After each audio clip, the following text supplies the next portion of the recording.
back again for a second season of Talkin' Baseball, the show in which we talk about baseball. We got renewed. Yes. We love it. Thank you for watching. I'm Pete Lincoln. I'm Jason Smith. And we're here to talk about this year's Red Sox squad. Everybody's excited about baseball. I know we sure are, to be back after a long, cold New England winter. And we're going to be able to run down the squad to see what sort of chances we have this year.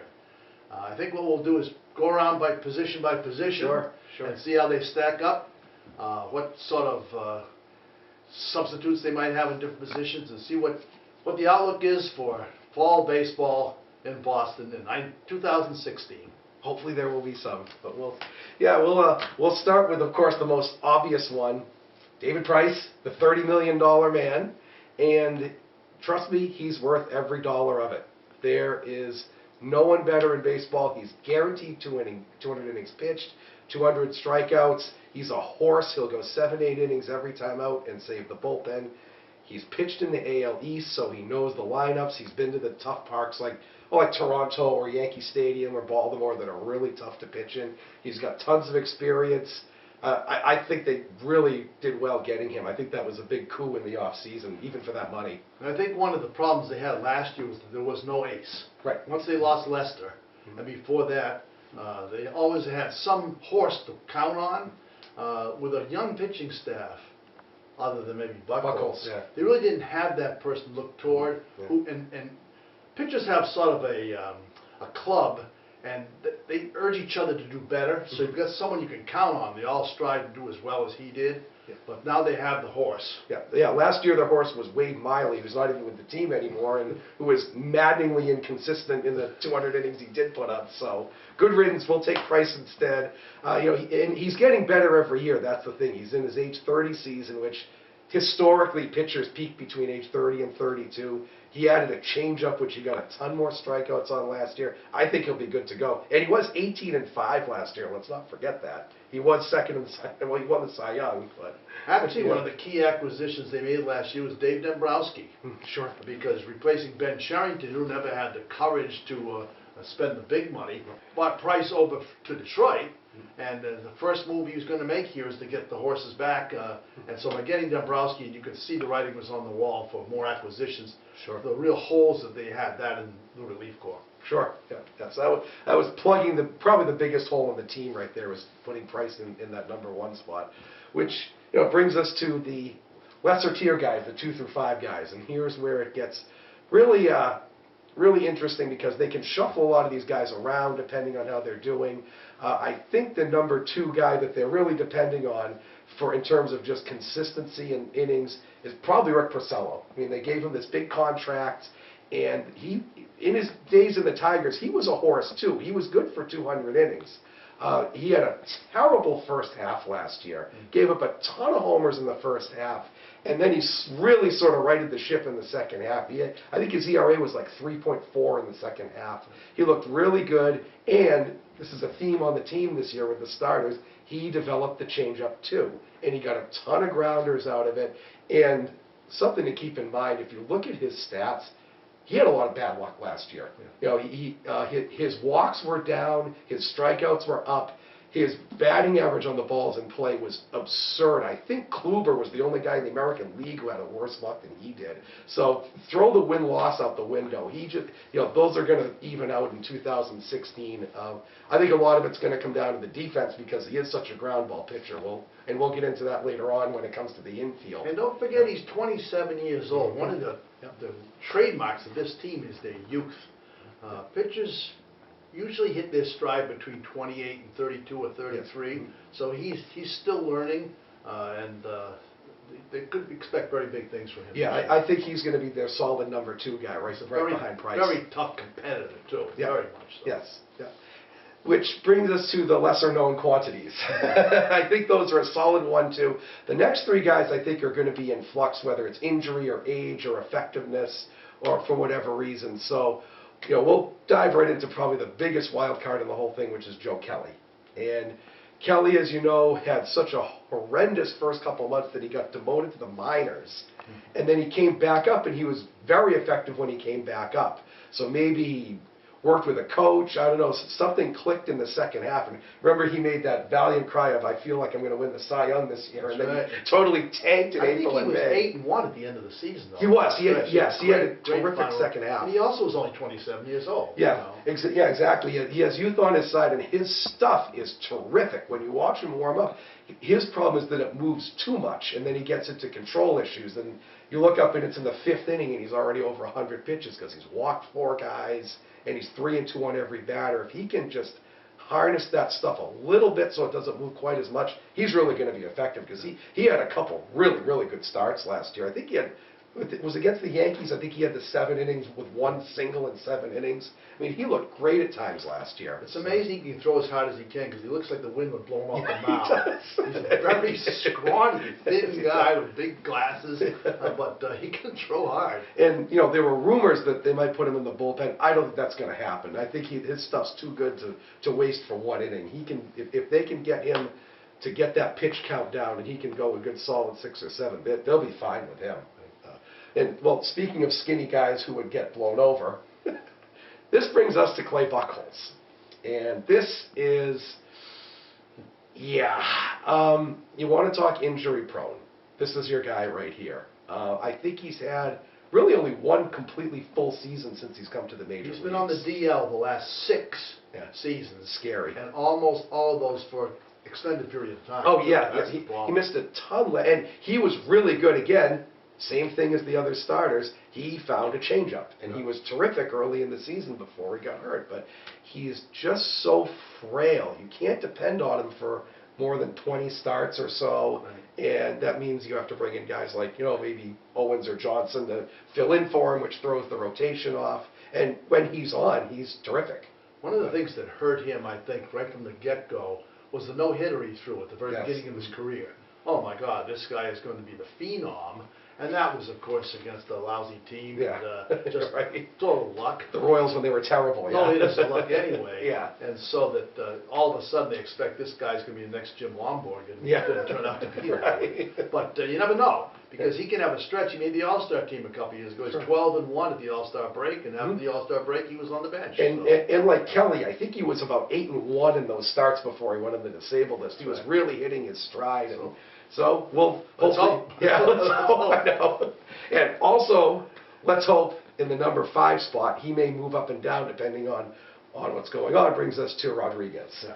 Now, Rodriguez hurt his knee this week, and he hasn't pitched. So we're hoping that that is not an issue during the year. If it is, you know, they're going to have to find somebody else to fill in the early months. Although with the off days, you can sometimes finagle around that. How badly was he hurt? I didn't know he was. It was just they said he subluxed his patella or something like that. It was some minor knee injury, but he hasn't thrown yet this spring training. Okay. So hopefully that's not a big deal because again, he had some starts where he looked electric last year, and he also had some clunkers, but. He's 22. That's going to happen. That's right. He's going to have a very young pitcher. Yeah, he, you know, David Wells made a career out of 5 or 6 horrible starts a year, and the rest of the time he was great. So that's what he was last year. He was sort of the David Wells guy. You know, every 5th start he'd get bombed in the 3rd inning. But again, he's 22. I mean, he has 6 or 7 years before he's even close to his peak. So he's learning on the job. And again, excellent changeup, just like the other guys in the rotation. They found some off-speed pitches that really work well for them.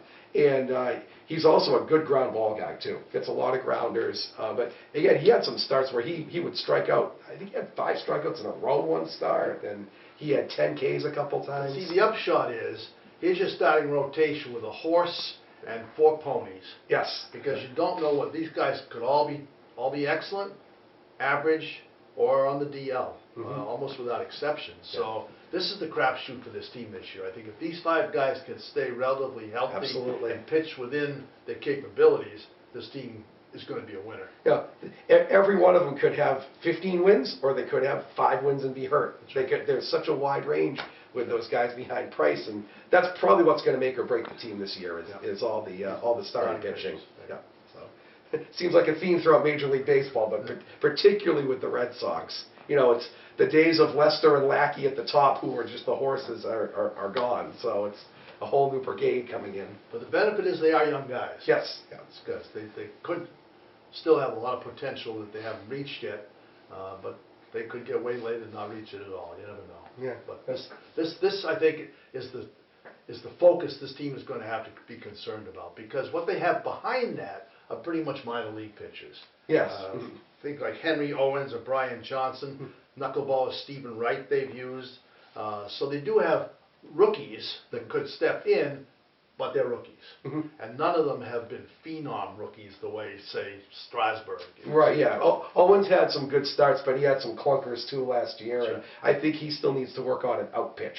He has 4 pretty decent pitches, but nothing he can really go to get guys out. Right. So, I mean, I think he'd be next in the wings after that. Okay, let's turn now to the bullpen. This is the Achilles heel last year after Koji went down. Yes. But this is the attention that Dombrowski has paid the most to. And I think that this could be the strength of the team this year. Sure, yeah. Well, Dombrowski learned from his days in the Tigers. That's right. Those Tiger teams in the 2010 to 13 era, that was their big downfalls, that they didn't have a bullpen after those great starters. And remember in 2013 when the Sox beat them, they couldn't hit the starters, and then the bullpen came in and they crushed the bullpen. So Dombrowski's learning from his mistakes. I recall Ortiz grand slam. Yes, off 4 different relievers giving up a run in that inning. Yeah. After he pulled the starter who was cruising along. Right. So Dombrowski went out and said, I'm going to build a good bullpen this year. And the A1 piece that came from the Padres was Craig Kimbrell, who is absolutely scary.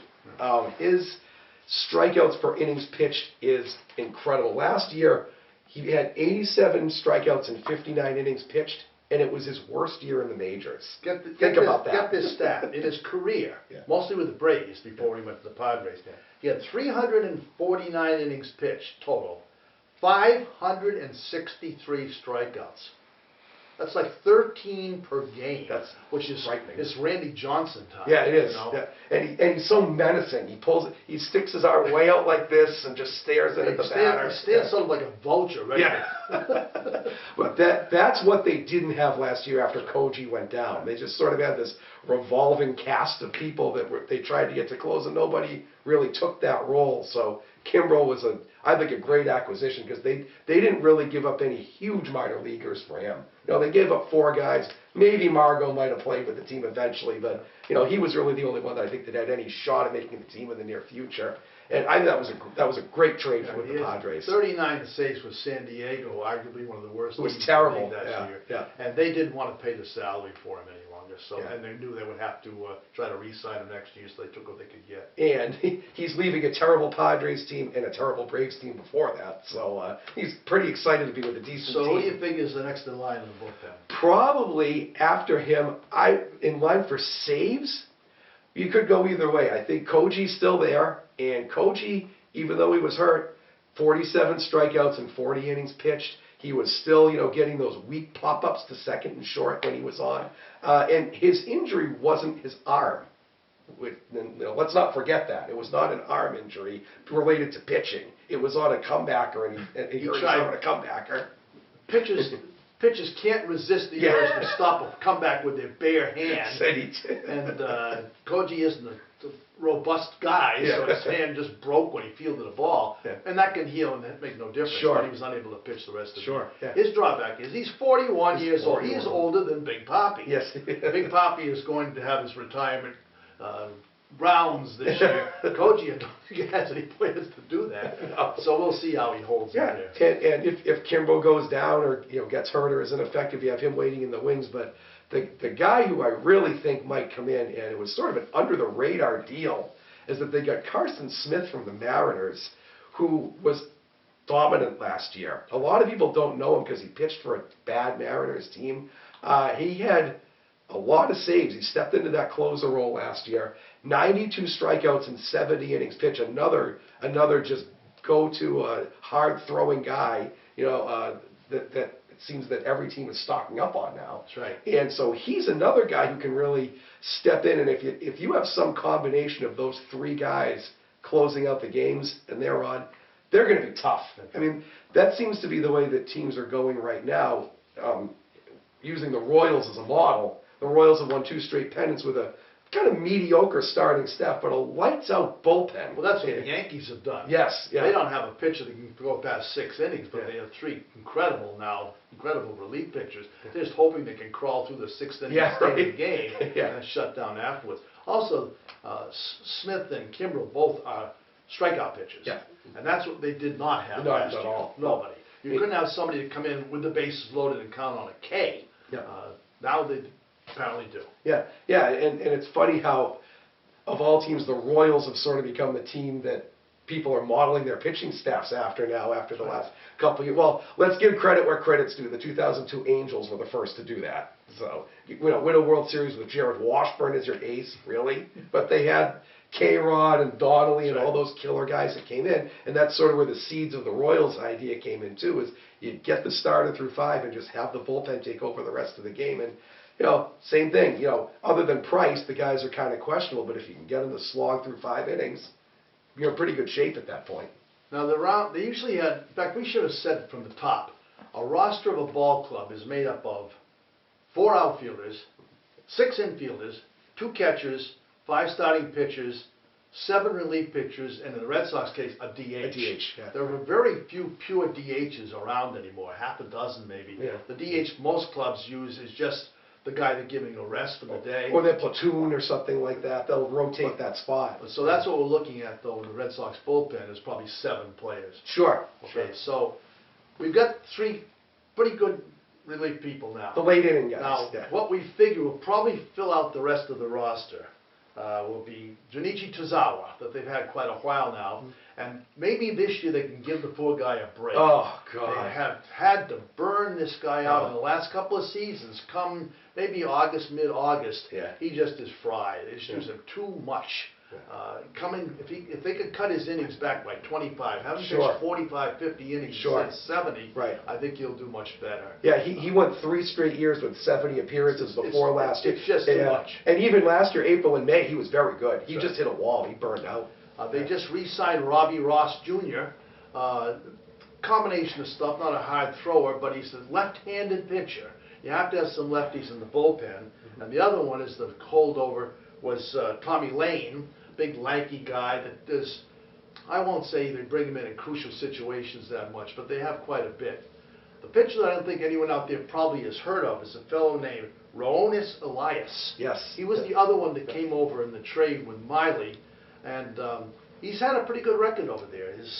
He's only 27 years old, but he's also a lefty. Yes. So that gives a nice balance in the bullpen with 3 lefties and 4 righties, Sure. some hard throwers, and I would imagine Elias might be the guy that they use in long relief. Sure, sure. The other possibility is Stephen Wright. Stephen Wright's the knuckleball pitcher that pitched some starting. He might even end up in the starting spot if somebody goes down. But it seems to me, if you start out a game with someone like Price pitching and have to lose him in the 5th, they could bring Wright in to throw his 3-4 innings, knuckleball for a couple of innings, then come back with a fastball to keep you off timing. So I think that this bullpen steps up as something that might be pretty strong this year. And I think another guy waiting in the wings too, that I think they're really working on Matt Barnes too. I'm thinking he might step into some inning stuff. So they have a lot of possibilities with the bullpen. And 3 other names that they have that is not on the current 25-man roster, but you heard of from last year, was Heath Hembry, Noe Ramirez, and Anthony Barvano. All 3 of those did see some service last year, so they do have some folks down at Pawtucket that they could haul in if something happens in the squad. They have good depth in the bullpen. They do. And let's face it, if your starter is getting racked out in the 3rd, 4th inning, you're probably not going to win anyway. So just having some guys you can rotate in and out to soak up some middle innings when your starter gets hit it's important. But on the other hand, if you don't have a bullpen, you leave the starter in too long, hoping he can get it together. If you got a good, strong bullpen, especially a middle guy, you can bring the hook in faster. Sure. Johnny McNamara comes to mind. Yeah. Was all guys out of there right away. Much to someone like David Wells' displeasure. Oh, God. Or Miley was even worse. Oh, God. Miley could be out of this game. Yeah, Wade, you just gave up 4 runs last inning. We're taking you out. Yeah. He was not pleased when he... And that's funny because that's a reversal from the days of Francona, and I think that might have been his one weakness. Is he left the starters in too long at times. I think you saw that. So But sometimes that's because there's no choice. Yeah. He had a closer, but the middle guys were pretty shaky. Yeah. Okay, so let's start around the infield then. All right, so do you want to start at third base? Sure. Let's start at third base. Oh, good. I get the controversial one. Well, one of two. Yeah, one of two. I get third base with the Panda, Pablo Sandoval, who has been in the news more than any player over the last couple weeks because he showed up and was apparently huge. Well, he's always been a big guy. Why do you think they call him the Panda? And he signed a huge contract, which, through no fault of his own, somebody says, hey, I'm going to overpay you. Okay, I'll take it. And he, again, was hurt a lot of last year. He played through some injuries, and I think it goes with signing a big contract that people think you're just going to light the world on fire. That's right. Okay, Pablo was always a 20-homer, 280, 70 to 80 ribby guy with the Giants in a pitcher's park, I might add, too. Right. So you're not going to get all-star, carry the lineup stats out of him. He's a very steady guy, but he's also come up big in the postseason, and I think that inflated his contract a little bit, too. Absolutely. The big spotlight, he had a couple great playoff series with the Giants, so that bumped his value up. He caught the last out of the World Series lying on his back, bad day history. Yes. But as a younger player, he could probably carry that extra weight. But he's 29 now, and I'm sure that weight contributed to his injury. Oh, sure it did. I understand that he was asked to lose weight over the off-season, as Hanley was, and Hanley did, and he didn't. And there's been some questions raised about whether he'll be able to cut it or not. But he's going to be our starting third baseman. Yeah, and that ties back into the pitching staff when you have guys like Porcello, who are extreme ground ballers. Well, Pablo doesn't have great range. What he gets to, he has a strong arm, but if it's any kind of, more than 10 feet either way, he's not going to get to it. So that might be a problem, and that's where you might see, like we were going to talk about some of the backups, you might see some kind of platooning because Pablo also, I don't know if he's going to keep switch hitting. He probably shouldn't because he was absolutely dreadful from the right side last year. So that's a case where if there's a tough lefty starting, you may see somebody like Travis Shaw, Brock Holt step in for third base that game. And if his defense really just gets intolerable, they may go that way too. But they have capable backups. Shaw or Holt can fill in at third, maybe not every day as we saw with Holt last year, but for a few games and certainly hold down the four, play solid defense. Shaw has some really good power that he showcased last year. I hope they give him a little bit more of a chance than they did last year because he looked really solid. Holt is a scrappy guy, and he's not going to give you any power, but he'll steal some bases. He'll give you a solid 280 singles and doubles average. And so I think if something does happen with Sandoval, they'll be okay at third between those two guys behind him. I think they'll be all right. So over at shortstop, we have our star. Xander Bogaerts had an incredible breakout season last year. In 2014, his fielding was suspect, his hitting was suspect, but last year he had, and actually he should have been the American League batting title because Miggy had just enough at bats to qualify, but his .320 average for a shortstop is extraordinary. His fielding improved and his on-base percentage improved, but his attitude is terrific. He has no ego about him at all. He's always very laid back and quiet, does the job well, gets on base well, and ended up the number 3 hitter. The only drawback that he had last year's season was he only had 7 home runs, and had perfected the art of going to right field, like Pedroia did. But he's a big guy. He's only 23 years old, and when he fills out some, I could see him being a 20 home run hitter as well. Absolutely. He should very well be an all-star this year. He should have been last year. They are in great shape at shortstop. He also doesn't seem to be the guy that will be injury prone. He doesn't play beyond himself, doesn't dive into first, steals a minimal number of bases, and just seems to be very compact in the way he plays all the time. So I think that Xander Bogaerts is going to be an all-star this year. And he adapted very well too. Yes. Early in your career, you always get the fastball. And then, okay, he can hit a fastball. Let's see him hit off speed stuff. And then you find out he can't hit off speed stuff. Will Middlebrooks comes to mind. But he adjusted to that mid-year. And as you said, he started going the other way to right field with the off-speed stuff. And for a young player to master the art of going the opposite way is fabulous. Well, Jeter survived an extra 10 years in the majors doing that. So there's some value to that. That's right. So let's move on over to second base. And everybody knows who the second baseman is. It's Dustin Pedroia.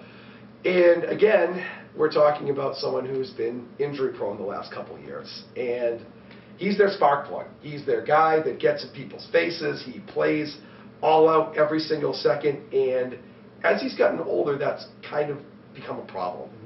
Because he's sort of, I wouldn't say out of control, but as you say, he doesn't stay within himself sometimes, and he thinks he's a few years younger than he really is. He is 31 this year, 31. Which for second baseman is sort of verging on maybe a little bit on the old side. But when he's healthy, he's still effective. He still has some power, still can steal some bases. He's a plus defender. Absolutely he deserved Gold Glove in 2014. Yeah, absolutely deserved every bit of it. So I think if they can keep him on the field and have him hit number 2, they should be okay. I think he's a good number 2 hitter. I think that's a perfect spot in the lineup for him. Like I said, it's a good combination of speed and power right out of that spot, and he is a tough out. Watch him at bat sometimes. When he gets 2 strikes on him, he is incredibly difficult to strike out. He'll foul off 5, 6, or 7 pitches and just wait for a mistake. Well, it's hard to believe he's one of the older players on the team. Isn't it? He came up in 2007. Rookie of the year, 2008. Yeah. He was the MVP, but that's 7 years ago now. Yeah. And his career's been marred. I know in San Francisco in 2010, he broke his foot, hit by a pitch. Then last year he missed 69 games. He had a bad thumb that hurt him all through the 2013 season. So you're right. He's a problem. If he can stay healthy, like 3 or 4 other players on this team, he's a tough out. Yeah. And everyone looks up to him in the clubhouse. He gets on everybody's case and they're not doing their job. And don't ever doubt him to his face, because that'll make him work harder. As Francona used to say, I don't ever want to bench him because I can't stand him in the dugout. Yeah, right. He's such a pain in the dugout that they just let him play.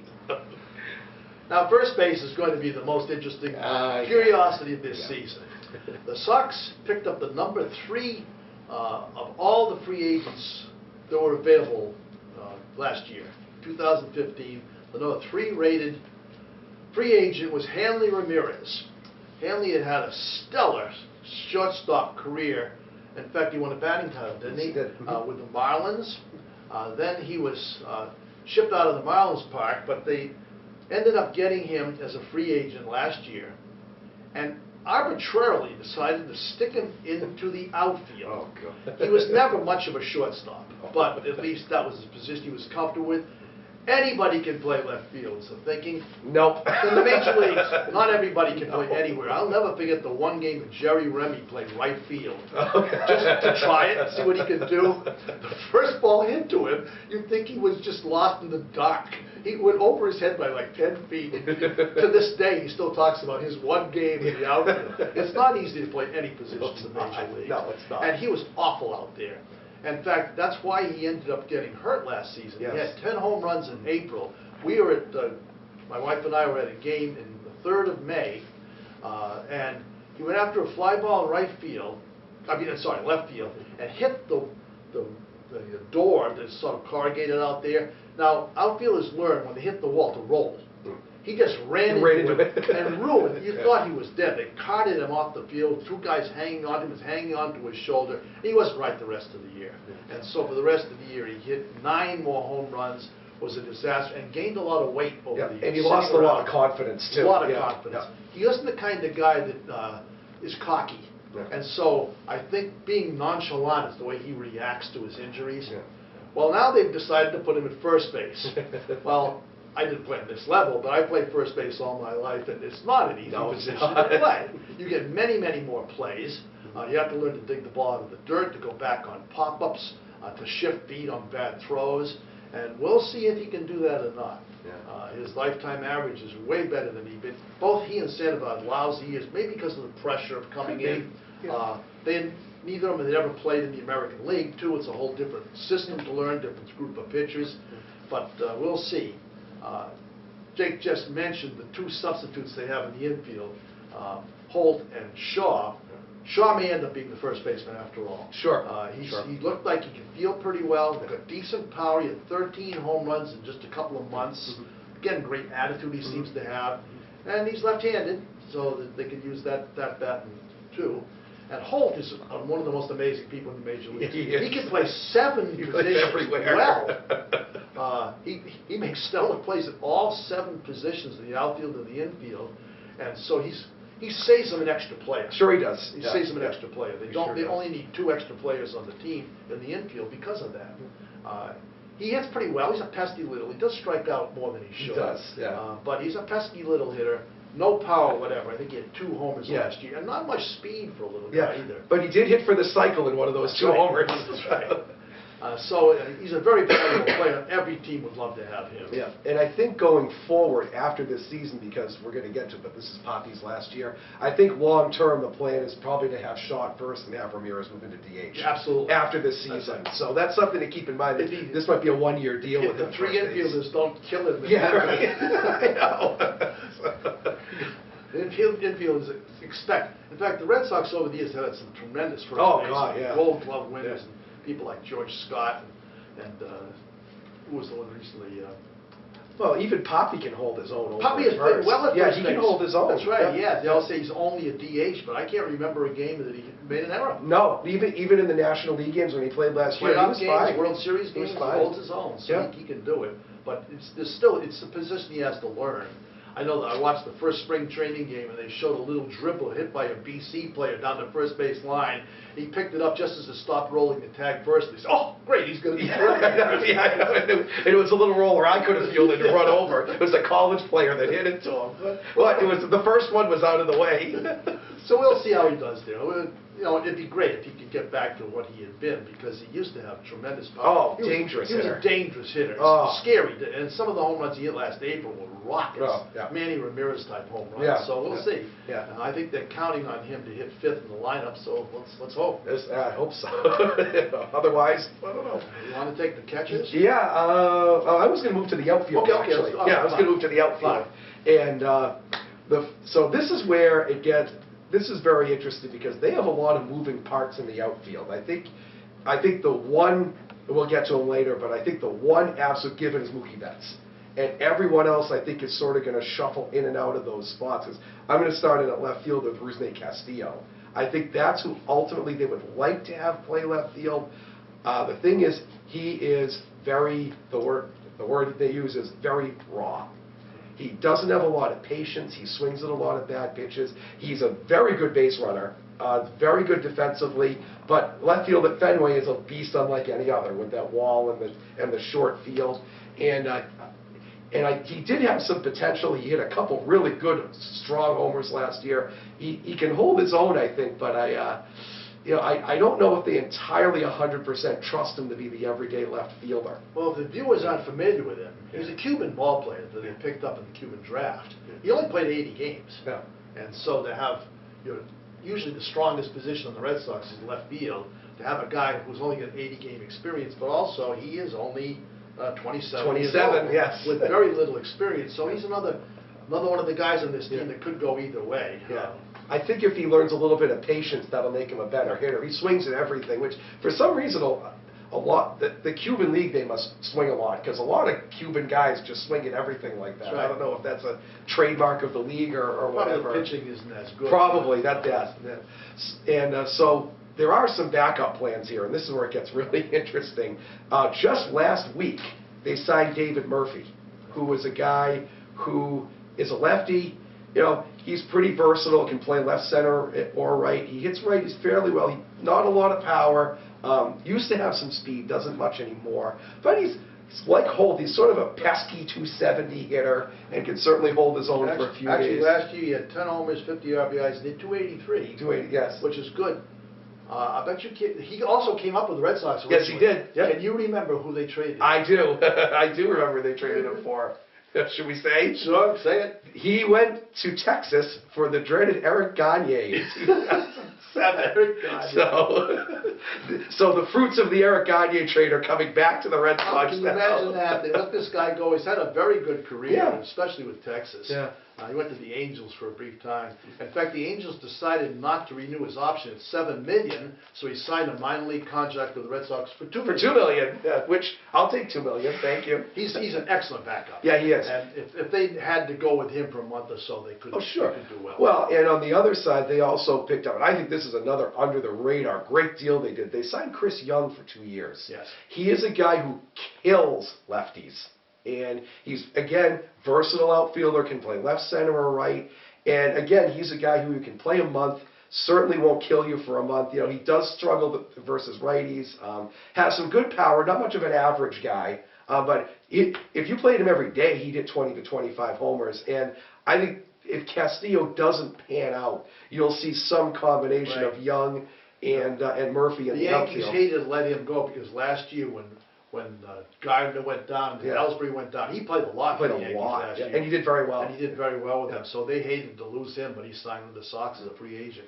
And I think he knows that he'll probably get some playing time. Oh, sure. Yeah. It's a 2-year deal, so it wasn't just, okay, let's sign him at the last minute. But there's one great, vast unknown out, and I'm going to bring it up in left field because it's more particular here than anywhere else. They still have Alan Craig on the roster. Right. The lost man.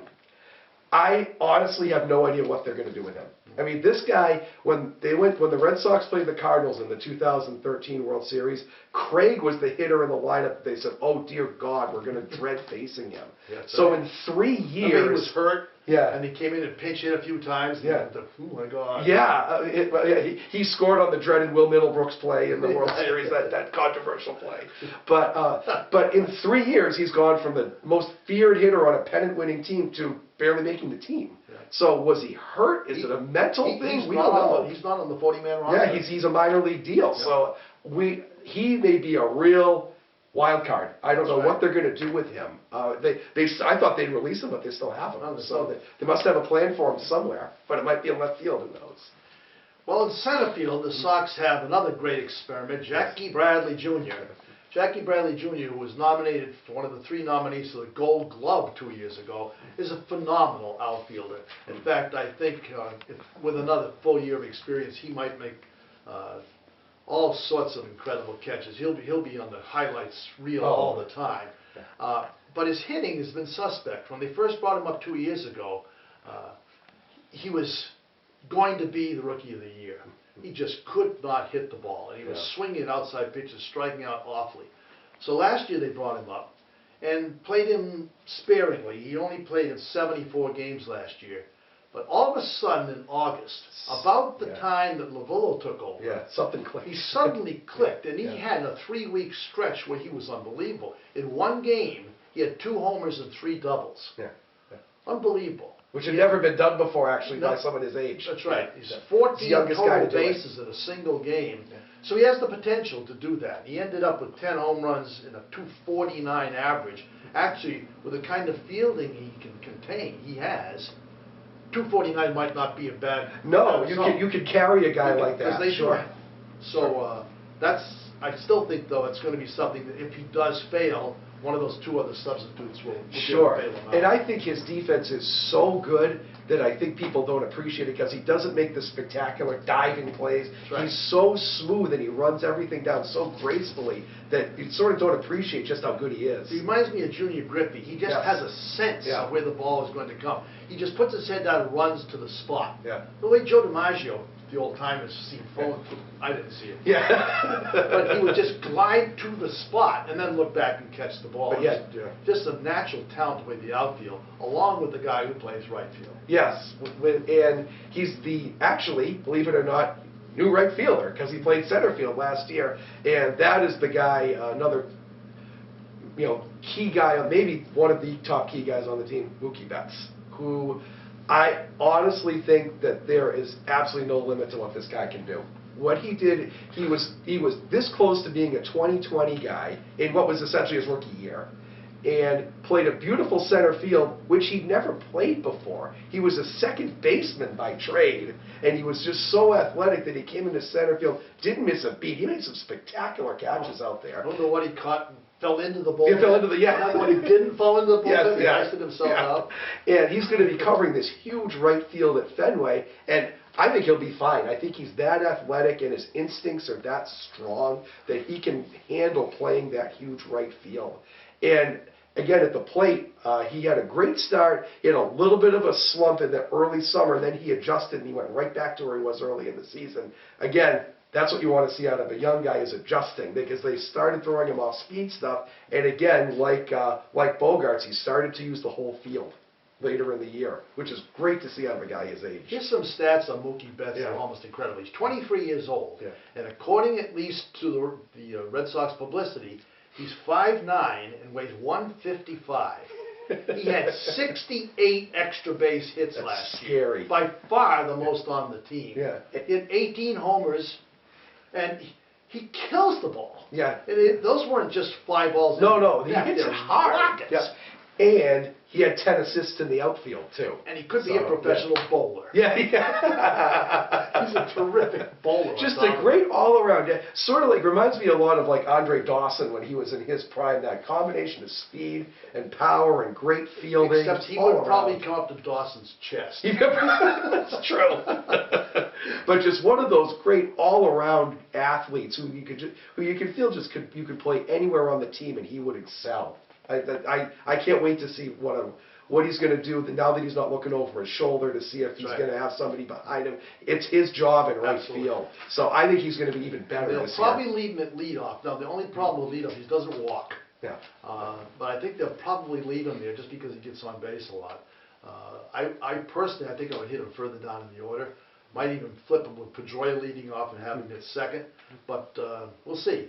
He's just one of 3 or 4 guys on this team that could have phenomenal potential, as well as they've done.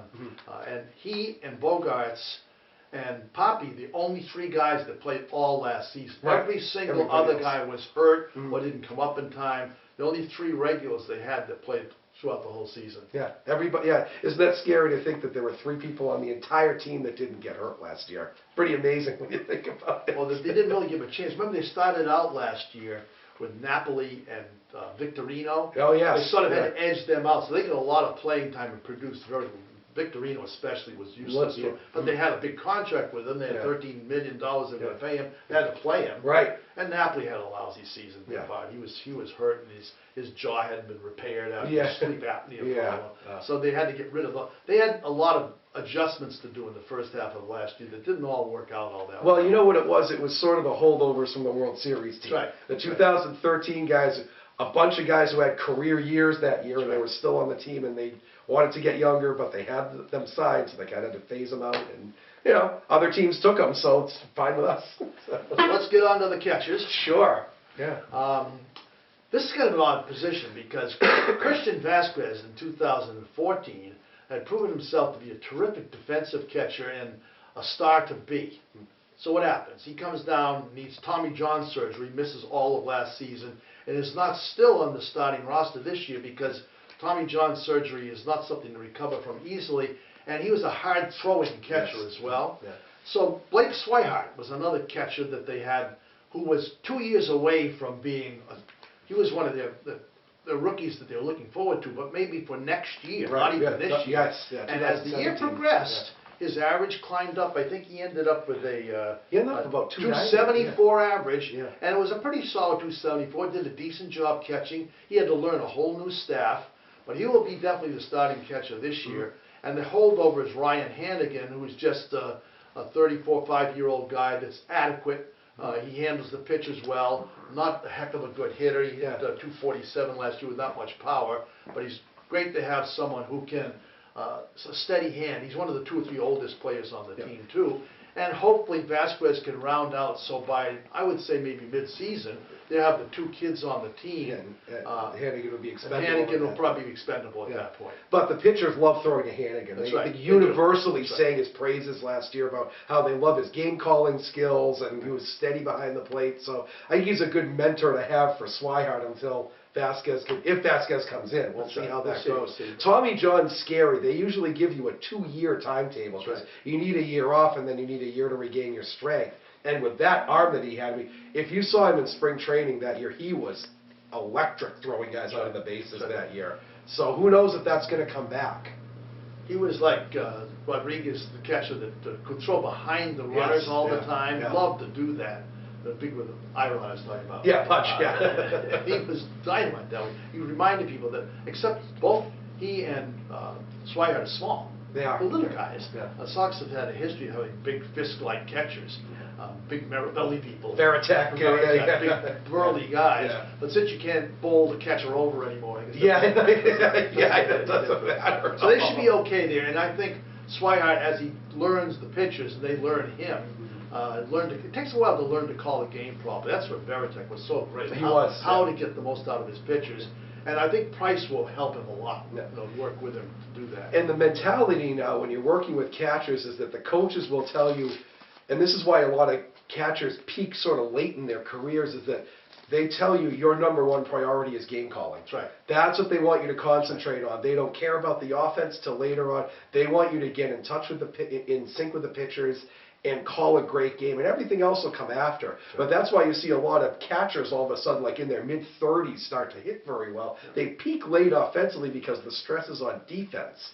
So when I was a kid and the pitchers batted, catchers always batted eighth. Sure. Always, no matter who they were. Always hit eighth. Yeah. And then with the advent of people like Johnny Bench, all of a sudden the catcher became more important in offensive positions. But I think Swihart and both Vasquez will probably hit in the 8th, 9th position. Oh, sure they will. Sure they will. I think Jackie Bradley will be moved up. Probably. They don't need a guy who's that kind of speed hitting 9th all the time. Yeah.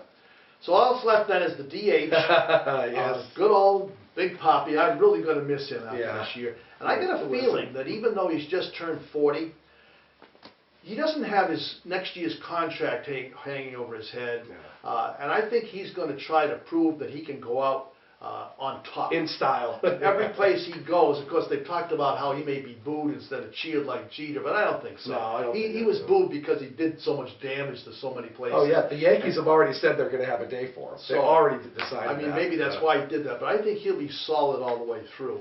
And he's such a presence in this team. Yeah, he just, really is. Everybody wanted to see Big Poppy, Big Poppy.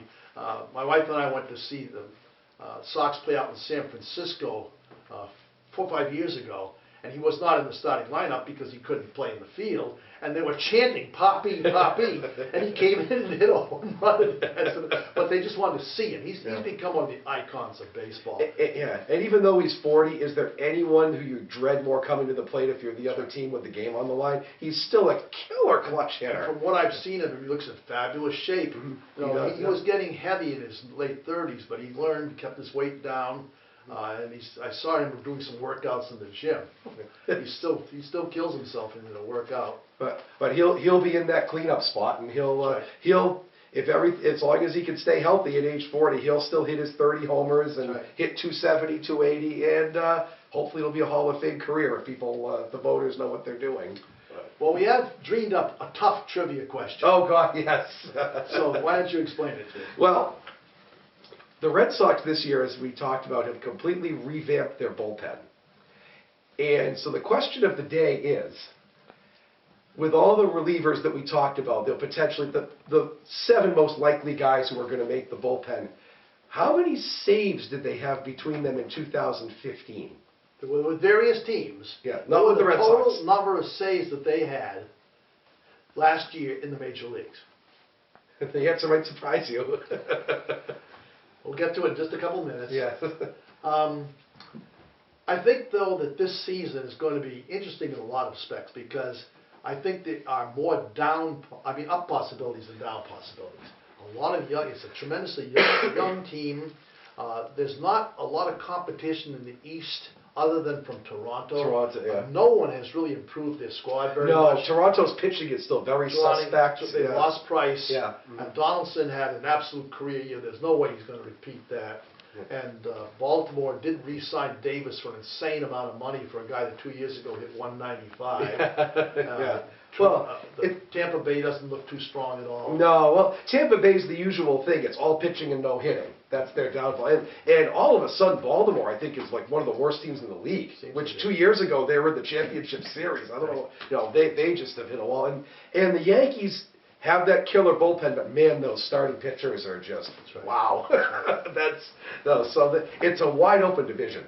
So I know some of the publications have picked the Red Sox first, but they did come in last the last 2 seasons. Yes. And so it's always, the best thing about spring training is that everybody's in first place. Yes. I love that. Everybody's in first place. hopeful. Everybody's hopeful. You go to opening day, one of the sad things about this season is the Sox open with 6 games on the road, Yeah. and David Price will have his first 2 starts on the road, in Cleveland and Toronto of all Right, places. yeah, right. And so he's going to go up against their aces too himself the first couple times around. We won't see him at Fenway until 2 weeks into the season. Yeah. I think they played Toronto 9 times in the first 3 weeks or something like that. I just read that Aroldis Chapman has been suspended for 30 games, Yes. which means 2 Red Sox series. We won't Yes, see him. we won't see- We won't yes. see him for the first 6 games. Good. That doesn't break my heart. No, it doesn't at all. So, if anybody is real calculated, I asked my cardiologist if he knew the answer to that question. He missed it by 1, which I was kind of That's pretty amazing. That's amazing. So here's the answer to that. 87. 87 saves between them. Kimbrell had 39 saves last year, and Koji had 25. Smith had 13, Tazawa 3, Ross 6, and Lynn 1. 87 saves, which means that their entire bullpen have save experience. Right. They used to be closers, which is great. So that should be optimistic. Yeah, I think a lot of people, they think of the closer gets all the saves, but that wasn't the case with the Red Sox this year. I mean, they have so many guys they can take in and out of there. And I think the Yankees with, Betances and Miller and Chapman are probably the only bullpen in the American League that are pretty close to that. Maybe the Royals. The Royals haven't lost much, but to have the many guys that can be that versatile, that come in and out of the closer role, that's such a plus. It really is. Everybody says Price has bad experience in the playoffs. The playoffs are in October. Right, Let's get there. let's get we there. want to win. We got 162 games before we have to worry about the playoffs. Yes. And I don't know about you, Jake, but I'm psyched for this season. And you know what? For 162 games, even bad baseball is still baseball. It's still baseball. That's right. Every single night there's something. You don't have to wait 2.5 weeks for a football game. Right. Even though 2015 they came in last, I'd still rather have a last place team than no team at all in the winter time. So yeah, we're really excited. Like I said, there's a lot of up potential on this team, and universally people have picked them to be either the division winner or the wild card, which says a lot. We'll see. Yeah, we'll see how it goes. Anyway, thanks for tuning in to our second season of Talkin' Baseball. I hope you enjoyed it as much as we enjoyed talking about it, and we'll see you all anon. Take care.